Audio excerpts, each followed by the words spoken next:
students from secondary schools and technical colleges sat for what is traditionally the first paper, English, at 9:30 this morning. Although the first exam generated understandable tension, Maitland Girls High School students didn't seem to think it was all that bad. Oh, I enjoyed it. I'm not that good at English, but it was all right. Yeah. What did you think of your exam? Oh, I didn't really mind it. Parts of it were okay, and then other parts were harder, so it evened it out itself out, really. What did you think of your exam? Well, once you got going, it was okay, I suppose. I messed up the timing a bit. Exams in a wide variety of subjects will continue until the final paper is held on Friday, November the 16th.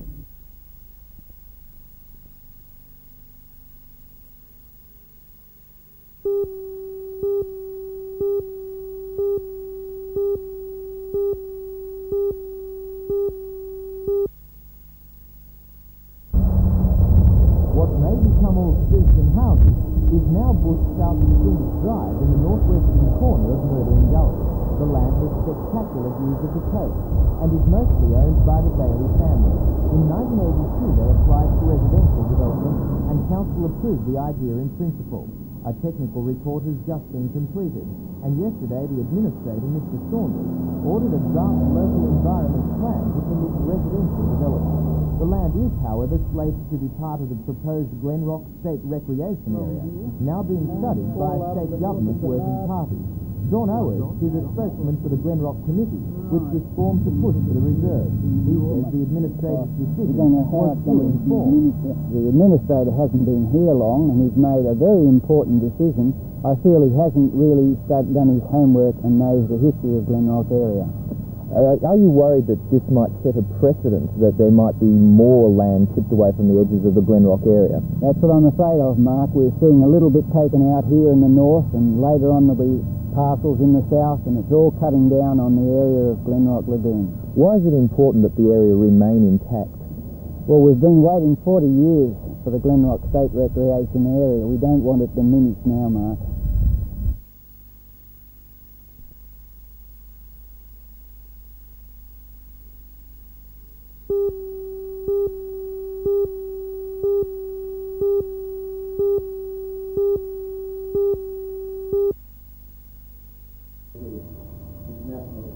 The local branch of People for Nuclear Disarmament gave Professor Kerr a rare chance to speak out about the nuclear issue. Since the independent inquiry into nuclear weapons and other consequences of uranium mining was released in May, it's been largely ignored by politicians and the media. Professor Kerr was a commissioner on the inquiry and is the Professor of Preventative and Social Medicine at Sydney University. He revealed the conclusion of the report that nuclear power and nuclear weapons cannot be separated. India and Israel, he said, and possibly Pakistan and South Africa have created nuclear weapons from their atomic power technology. Earlier, at a press conference, the professor pointed out that it's impossible to know what happens to our uranium when it's exported. The federal government believes we can only influence nuclear disarmament if we are a major exporter to the industry. The report rejects that assumption. It pointed out that we have skilled nuclear scientists and technologists in this country associated with the Atomic Energy Commission and running the research reactors at Lucas Heights. That's quite enough to give us a voice in international nuclear affairs. The Labor Party seems firmly intent at this stage on remaining in the nuclear industry. What do you think are the chances of either the report or a general movement changing the policy of the Labor Party? I think at the moment there's a very low chance of it doing so because of the strong political and economic pressures on the government on it, which would be the same on any Australian government.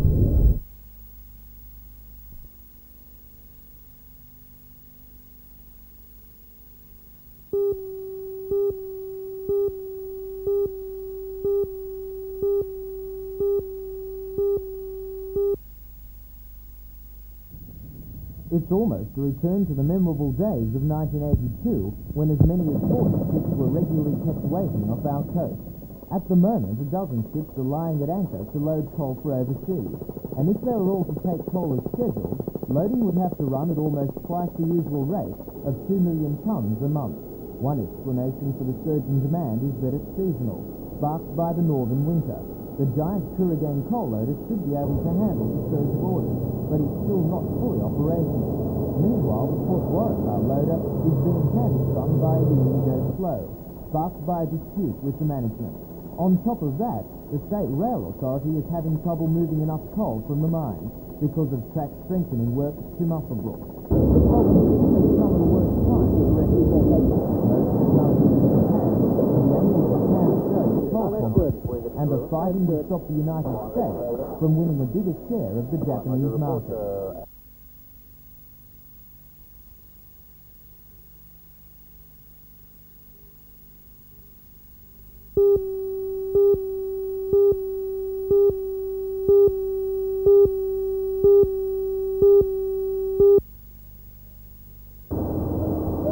Seems that as working hours are reduced, people are spending more and more time in their gardens. At least that's the theory behind the steady growth of nursery business.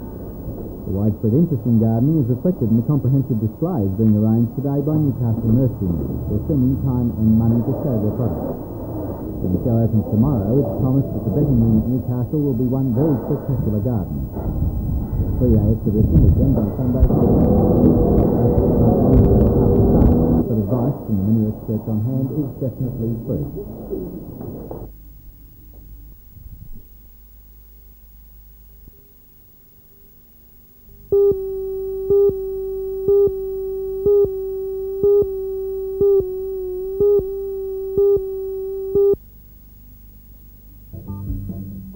From the paintings exhibited, 31 of David Perk's landscapes and harbour scenes are on show and for sale. For Mr. Perk, it's the biggest collection since his 1970 showing in Sydney. This collection of scenes from Newcastle and surrounding Hunter Valley areas has taken him the best part of a year to put together. The 42 ceramic pieces on show are the work of Philip McConnell, who has received many awards for his work, pieces of which are represented in such diverse collections as the High Court of Australia, the National Gallery and the Japanese Embassy in Canberra. I worked in Japan for several years, I guess. I studied in Japan, working with a couple of Japanese masters there. My father, years ago, he was a potter, is very influenced by the Chinese and the Japanese, and I guess that followed through into my career. And after having worked in Japan, I like the work so much that I believe that the Japanese are making the best ceramics being made in the world today, and I think I like to be influenced by that, you see, by the best.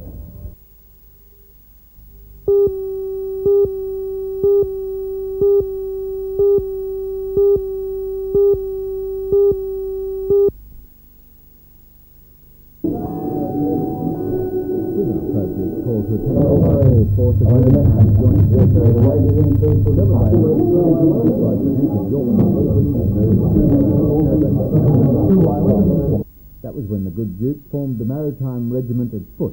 Later become the Royal Marines, now the Royal Marine Commando. William two Royal Marines.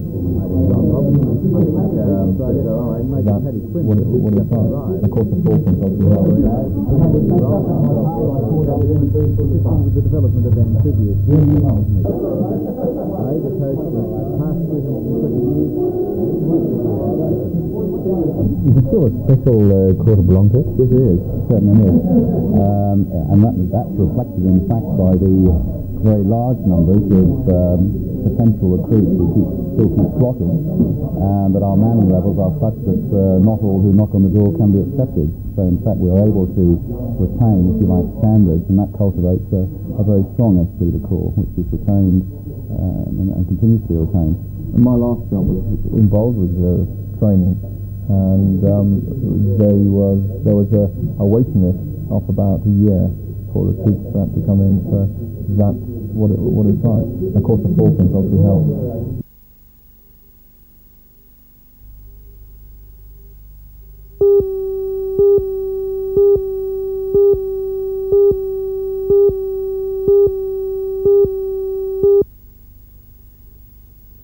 We had a lot of setbacks with injuries to horses and riders, but I think they've learnt a lot with these experiences and gained a lot more experience for the next Olympics. Well, obviously this weekend's Hunter Valley Show Jumping Championships has attracted a top field. I believe you've got some outstanding riders there. Yes, so Peter Kavanagh, who's a world-class rider. He was fifth in the Dunhill World Cup in 1980. He's won quite a few Australian championships. Chris Monkhorst has won World Cup rounds. And we have Manolo Mendez, who is a prominent rider now, who used to train the Spanish dancing horses in Spain. And what about yourself? We've often thought of you as perhaps one of our future Australian representatives, and I know you've won a few titles lately, but are you still up there with a chance of representing Australia very shortly? Well, hopefully. I'm trying. I've done very well this year. I've won the Hunter Valley Showgunning Championship in February and won champion horse and rider at Brisbane Royal this year. Of course.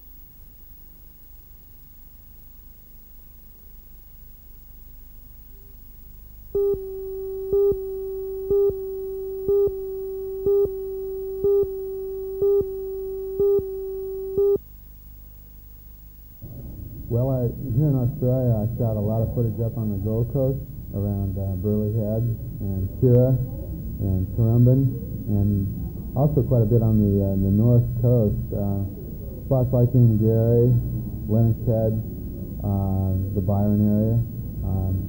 Then I also shot extensively around the Bells Beach area, some of the spots south of Sydney, Owatonna, in that vicinity. In Hawaii, there's an awful lot of footage of really good North Shore and a sequence that was filmed on the island of Molokai.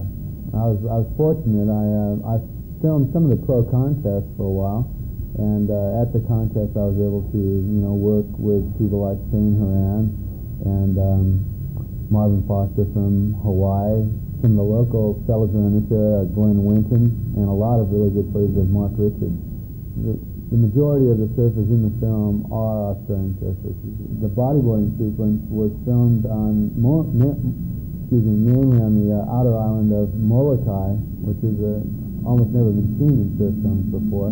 And Daniel is considered to be one of the most revolutionary surfers of the last 10 years, doing three-dimensional 360s, riding third reef pipeline on a soft boogie board. Pretty spectacular, and the windsurfing stuff was shot in really out of control North Shore size, 30 foot occasionally, third reef, Bellevue Land, outside Sunset Beach, real major size waves, and really good competitors were in it too. Robbie Nash, Peter Cabrini, Richard White, and Craig Yester.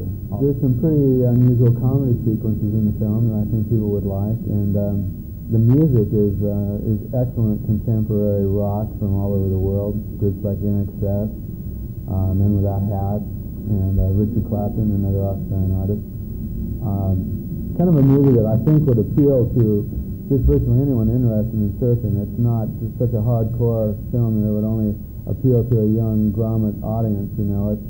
There's a lot of thoughtfulness in it, and it's a movie that appeals to some of the older surfers as well.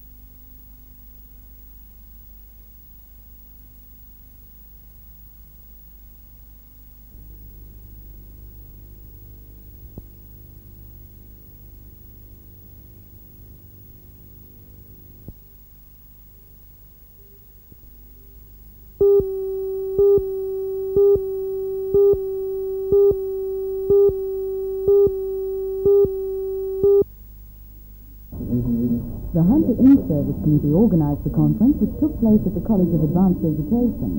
On display at the college were also a wide selection of children's books, and many different types of toys were on show.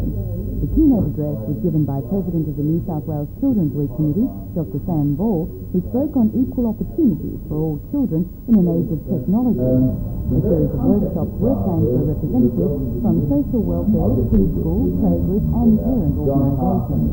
We have a really wide variety of people from different jobs. There are people from multi-purpose centres, there are people from social welfare, there are medicos here, there are people from preschool centres and playgroups. So it's a good awareness raising conference just so that they get to know the issues. Yeah. In a lot of ways you're concentrating on early childhood. Why is that so important? Well, I think that a lot of the innovations are coming in the early childhood area. And daycare has certainly been one of the controversial areas in the past, and it's one of the areas that there are now a lot of alternatives for parents. And so it seems to be that it's in the early childhood area that we really are looking at the new trends and issues. But the subjects of the week and the conference were not forgotten either. For them, there were games, songs and dancing that entered into with exhausting energy. Different areas of interest were provided throughout the day with subjects under discussion such as multicultural education, children under 3, handicapped preschoolers and television programming for children in the 80s.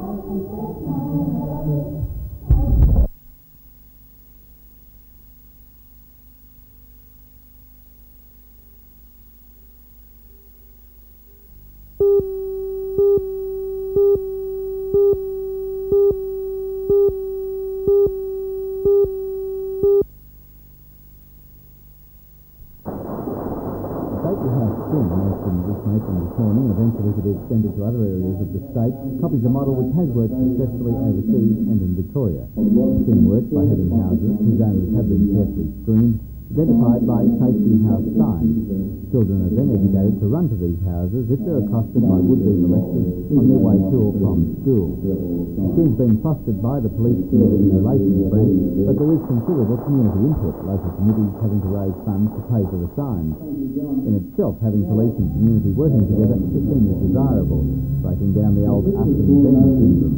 Remarkably, though, the idea of cooperation is apparently unknown to the organisers of a similar scheme in Victoria. The Victorians demanded costly annual copyright fees for the safety house sign, forcing New South Wales at the last minute to reprint the signs and stickers. The New South Wales design will be freely available to other states.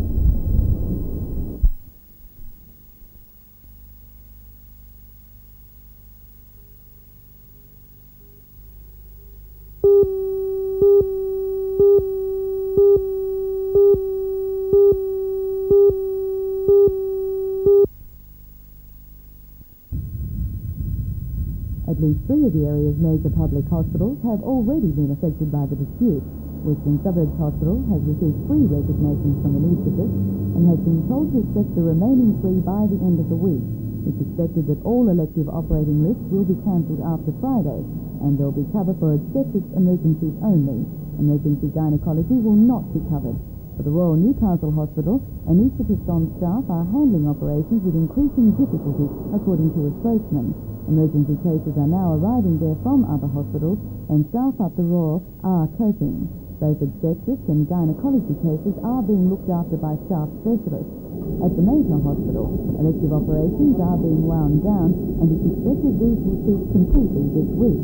Some wards at the Mater are already being closed down, and emergency operations only are being done. Our main concern at the moment will be to maintain emergency services so that all the people who need to be treated urgently, we can continue to treat them.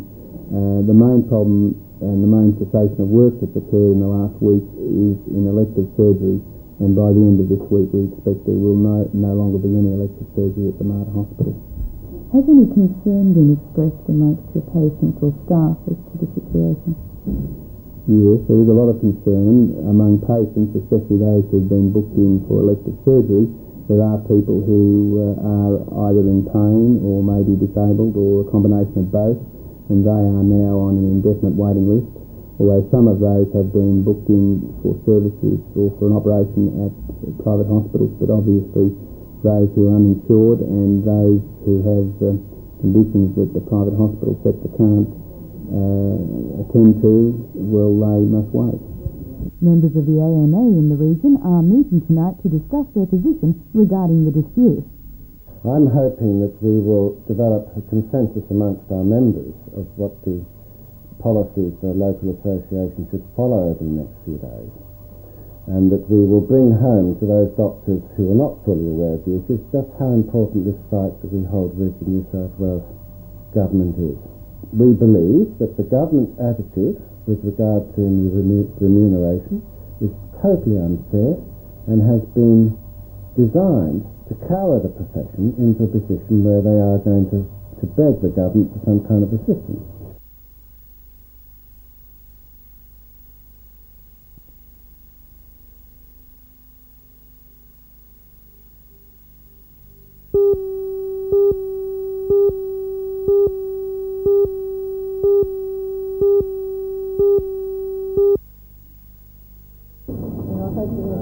chairman of the Greater Newcastle Building Society, Professor Beryl Nasser, presented the cheque for $12,000 to Mr. Royce Jackson, president of the Newcastle branch of the Surf Lifesaving Association. The donation is part of an ongoing joint sponsorship by Radio 2KO and the Society for the 12 surf lifesaving clubs in the Newcastle branch.